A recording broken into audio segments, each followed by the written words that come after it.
كذلك رد زعيم التيار الصدري السيد مقتدى الصدر على التقرير الذي نشرته صحيفة الشرق الأوسط، والذي تحدث عن وجود حالة حمل غير شرعي تحدث أثناء الزيارة الأربعينية. وقال الصدر في بيان ردا على سؤال لأحد أتباعه إن هذا كذب، وخصوصا بعد نفي منظمة الصحة العالمية، وهذا يسيء للإعلام وللإعلاميين، مبينا إن هذا الأمر وقح وقذر على ملايين الناس، مطالبا الصحيفة بالاعتذار أو إغلاق مكتبها بالطرق المعهودة حسب تعبيره. وأضاف أن الحكومة العراقية عليها التعامل مع هذه الجريمة بحزم، مؤكدا أن هذه الجريمة سعودية.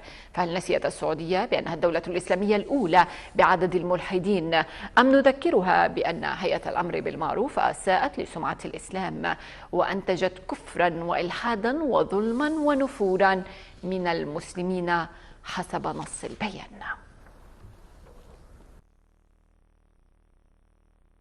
هنا الموصل.